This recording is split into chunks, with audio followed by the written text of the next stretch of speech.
आप सभी का एक बार फिर से ज्योग्राफी विद रहमान सर के यूट्यूब चैनल पर। आज हम बात करने जा रहे हैं एक विशेष और महत्वपूर्ण टॉपिक पर जो विश्व प्रादेशिक भूगोल बीए थर्ड ईयर के पेपर में इम्पोर्टेंट हो सकता है। वह है विश्व व्यापार संगठन WTO, और इसी के साथ हम गेट को भी पढ़ेंगे। ये प्रश्न जरूर 2 या 3 साल में रिपीट होता है, तो इस प्रश्न को देख लेते हैं हम कि विश्व व्यापार संगठन क्या होता है। तो संयुक्त राष्ट्र के प्रस्ताव पर 1947 में विश्व व्यापार संगठन का विचार सामने आया था, और व्यापार एवं प्रशुल्क सामान्य समझौता यानी कि general agreement on trade and tariff GATT नामक एक संगठन अस्तित्व में आया था। सबसे पहले इस संगठन को बनाया गया था, जिसको general agreement on trade and tariff GATT कहते हैं।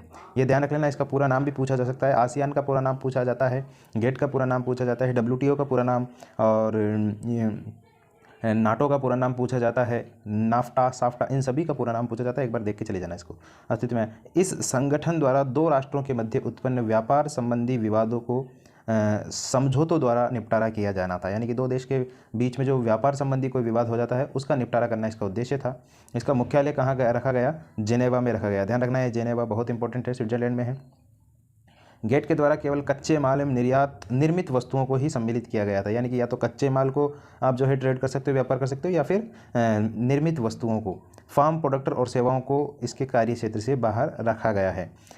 1 जनवरी 1995 को, ये ध्यान रख लीजिएगा आप, 1 जनवरी 1995 को गेट जो है के स्थान पर एक संगठन, विश्व व्यापार संगठन बनाया गया। यानी कि गेट को ख़त्म कर दिया गया। गेट की स्थापना कब हुई थी? गेट की स्थापना 1947 में एक विचार आया था, 1900 तब इसका स्थापना किया गया था। देखते हैं, गेट के स्थान पर 1995 में क्या आ गया? WTO आ गया। ठीक है ना, वर्ल्ड ट्रेड ऑर्गेनाइजेशन, ये अस्तित्व में आया। लेकिन इसमें गेट के नियमों के स्थान पर नवीन नियम और सिद्धांत बनाए गए। 1997 में जब इसके 68 सदस्य देश थे, तो एक निजीकरण प्रतिस्पर्धा के लिए आंतरिक संचार बाजार खोला गया। 1997 के अंत में रूस और चीन के अतिरिक्त 130 सदस्य इसके देश बन गए हैं। वर्तमान में WTO के 147 सदस्य है। यूरुग्वे दौर के अधीन प्रशुल्क एवं व्यापार संबंधी और सामान्य समझौते गेट के सभी सदस्य देशों ने प्रशुल्कों में व्यापार की कमी करने, मात्रात्मक प्रतिबंधों को समाप्त करने और अपनी अर्थव्यवस्था को विदेशी प्रतियोगिता के लिए खोलने संबंधी कई समझौतों पर हस्ताक्षर किए थे। दूसरा जो है, किसी भी देश में आयातित सामान पर विभिन्न देशों से आयातित माल पर तटकर समान दर से लागू होने पर भी जोर देता। तटकर कहते हैं समुद्र के तट पर जो टैक्स लिया जाता है, उसको तटकर कहते हैं। तो वो समान होने पर ये बल दिया गया, उस संबंधी कई सारे समझौतों पर हस्ताक्षर किए गए थे। उदाहरण के लिए यदि जर्मनी में और मलेशिया जर्मनी में यदि मलेशिया और भारत दोनों देशों से रेडीमेड वस्त्र आयात होता है, तो दोनों देशों के वस्त्रों पर तटकर की दर समान रखनी होगी।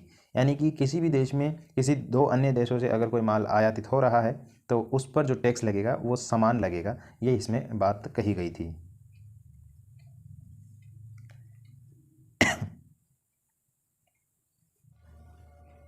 इसके बाद बात कर लेते हैं हम गेट की। WTO और गेट दोनों में क्या जो डिफरेंट है या कैसा मानता है कि द्वितीय विश्व युद्ध के बाद जो है अंतर्राष्ट्रीय व्यापार का प्रसार करने के उद्देश्य से 1947 में सभी देशों ने मिलकर एक प्रशुल्क और व्यापार संबंधी सामान्य समझौता, general agreement on tariff and trade GATT पर हस्ताक्षर किए थे। भारत भी इसके संस्थापक सदस्यों में से एक था। 1994 तक इसकी सदस्य संख्या 118 तक पहुंच गई थी। संपूर्ण जीवन काल में गेट का प्रयास प्रशुल्क दरों में और मात्रात्मक प्रतिबंधों में कमी द्वारा संरक्षणात्मक सरकारी नीतियों को हतोत्साहित करके अंतर्राष्ट्रीय व्यापार को प्रोत्साहित करने का रहा है। गेट कोई संस्था नहीं थी, वरन मात्र एक वैधानिक व्यवस्था थी। लेकिन WTO एक स्थायी अंतर्राष्ट्रीय संस्था है, जिसका प्रमुख कार्य निर्धारित करता है कि वस्तुओं और सेवाओं और व्यापार, इनका अंतर्राष्ट्रीय व्यापार, विदेशी निवेश, बौद्धिक संपदा यानी कि जो सॉफ्ट वर्क है, बौद्धिक संपदा दिमाग से किए जाने वाले काम, अधिकार इत्यादि निश्चित नियमों के आधार पर निर्धारित हो। WTO संस्था देश में समय समय पर व्यापार नीतियों की समीक्षा करेंगे। वर्तमान में इसके 147 सदस्य देश है, और इसका मुख्यालय कहाँ है? जिनेवा में है, स्विट्जरलैंड में। विश्व व्यापार संगठन एक अंतर्राष्ट्रीय संस्था है। आगे देखते हैं हम। विश्व व्यापार संगठन जो है एक अंतर्राष्ट्रीय संस्था है, जो ये निश्चित करती है कि वस्तुओं और सेवाओं का अंतर्राष्ट्रीय व्यापार, विदेशी निवेश, बौद्धिक संपदा अधिकार आदि नियमों का पालन हो रहा है या नहीं हो रहा। WTO समझौता के पालन को सुनिश्चित कर इसके सदस्य के मध्य उठने वाले विवादों के लिए एक स्थायी मध्यस्थ की भूमिका निभाएगा। इसी उद्देश्य से एक निपटान संस्था, डिस्प्यूट सेटलमेंट बॉडी का गठन किया गया जो इसके कार्यों का निपटारा करेगी। WTO की सर्वोच्च संस्था मंत्री स्तरीय सम्मेलन है जिसमें सभी सदस्य देशों के मंत्री सदस्य है। सितंबर 2003 में संपन्न काकून मैक्सिको में इसका एक सम्मेलन हुआ था जो मंत्री स्तरीय सम्मेलन था। और इस संस्था में प्रतिवर्ष कम से कम एक बैठक आवश्यक होती है। ये बात इंपॉर्टेंट है इसकी एक सामान्य परिषद होती है, जनरल काउंसिल होगी, जिसमें सभी सदस्य सम्मिलित होंगे और मंत्री स्तरीय संस्था का कामकाज देखेगी। सामान्य परिषद के अधीन 3 और परिषद बनाई जाएगी। प्रथम वस्तुओं में व्यापार की परिषद, दूसरा सेवाओं में व्यापार की परिषद, तीसरा संबद्ध बौद्धिक संबंधी अधिकारों की परिषद। 3 परिषद बनाई जाएगी, ये बात आपको ध्यान रखना है। पहली है वस्तुओं में व्यापार की परिषद, दूसरा है सेवाओं में व्यापार की परिषद और तीसरा है बौद्धिक संपदा में अधिकारों की परिषद।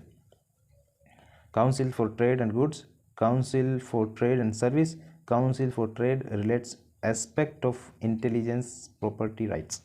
विश्व बैंक, आर्थिक सहयोग और विकास संगठन OECD एवं गेट के अनुसार यूरुग्वे दौर गेट के 8वें और अंतिम दौर में किए गए समझौतों में के भारत पर पड़ने वाले प्रभावों के आकलन में कहा गया है कि 2005 तक वस्तुओं के विदेशी व्यापार में 745 बिलियन डॉलर की वृद्धि होगी, जिसमें सर्वाधिक 60% वृद्धि वस्त्रों के क्षेत्र में होगी और 20% वृद्धि कृषि, वन सामग्री, मत्स्य और 19% परिष्कृत खाद्य सामग्री में होने वाली की संभावना है। भारत सरकार का यह भी मानना है कि यदि ऐसा होता है तो विश्व व्यापार में भारत की भागीदारी 0.5% से बढ़कर के 1% हो जाएगी। तो एक इम्पॉर्टेंट बात है विश्व व्यापार संगठन, इसको भी आप पढ़ के जाइएगा परीक्षा से पहले। अगर आपके सिलेबस में है तो, नहीं है तो इसको स्किप कर सकते हैं, ठीक है।